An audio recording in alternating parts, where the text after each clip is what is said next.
안녕하세요 여러분, 렌스타입니다. 오늘은 비디오 엔코더에 대해서 한번 이야기해 보려고 합니다. 저희 매장에서 이제 비디오 엔코더를 꾸준히 계속해서 구입하시는 분이 계셔서 한번 어제 여쭤봤어요. VGA, 슈퍼비디오, RCA 굉장히 오래된 규격 인포트를 가지고 있는데 어디다 그렇게 많이 사용하는지 한번 여쭤봤었습니다. 그런데 그분이 하시는 말씀은 구형 장비일수록 유지보수를 계속 할 필요가 있다고 말씀을 하시더라고요. 그래서 구체적으로 어디다 설치하고 계시는지 여쭤봤었습니다. 거리 시내에 가보면 건물 옥상에 보면 대형 광고판이 있는데 그런 모니터를 출력하기 위해서 이런 엔코더를 주로 사용한다고 하더라고요. 버스 정류장이나 지하철 같은 데 이제 광고하는 걸 보면 디스플레이에 갖다 놓고 광고를 하죠. 그런 디스플레이 같은 경우에는 계속해서 유지보수하기 쉽고 또한 입출력 포트도 최신 규격에 대응할 수도 있어요. 하지만 건물 위 같은 그런 대형 전광판 같은 경우에는 한 번 설치하면 10년, 20년 더 나아가 보면 건물이 처음 준공되었을 때부터 지금까지 사용하는 경우도 있을 거예요. 그렇기 때문에 이런 VGA나 슈퍼비디오 그리고 RCA 단자를 사용하는 모니터일 겁니다. 그런 모니터를 위해서 이런 엔코더를 사용한다고 하더라고요.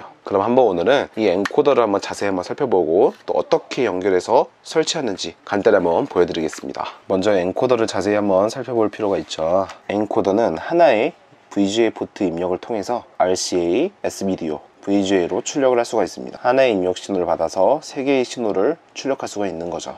분배기 개념으로 사용할 수가 있습니다. 지금 보여지는 포트에서 우리가 익숙한 포트는 RGB 케이블이죠. RGB 케이블 같은 경우에는 요즘에도 많이 사용하고 있는 그런 규격이기 때문에 컴퓨터나 아니면 컨트롤 기기에 VGA 포트를 입력을 시켜주고 그리고 출력 포트 3개 중 이 RGB 케이블로 관리할 수 있는 모니터 연결해 준 다음에 나머지 2개로 대형 전광판이나 아니면 광고판에 연결을 해주는 거죠. 그러면 모니터링도 할 수 있으면서 동시에 5개 광고 전광판에도 출력을 할 수가 있는 거예요.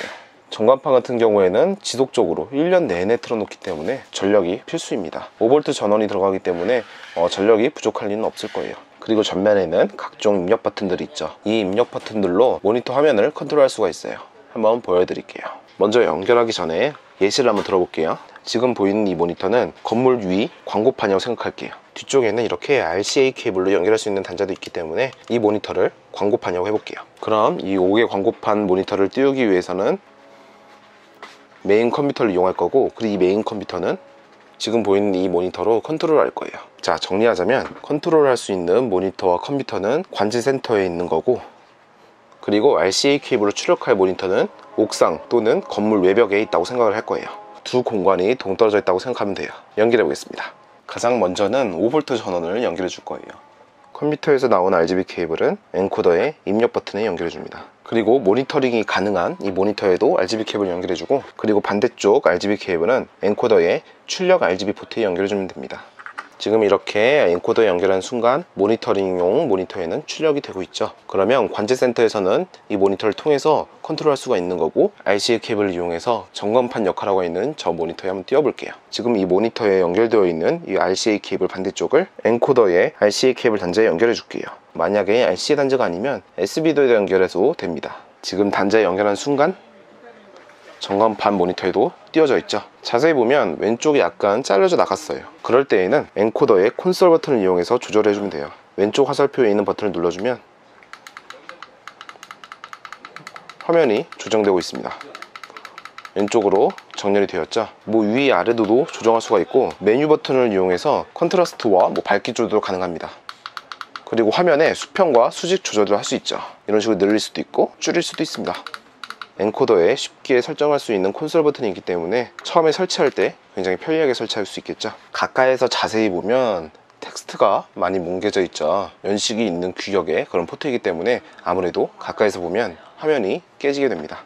영상을 출력했을 때는 그나마 좀 낫습니다. 영상을 지금 출력 중입니다. 아까 전 텍스트를 보는 것과는 많이 다르죠. 훨씬 안정적으로 출력이 되고 있어요.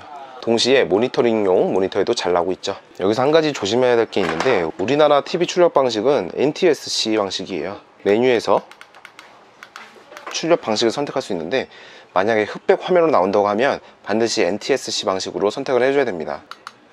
지금 제가 8 방식으로 돌렸는데 화면이 꺼졌죠.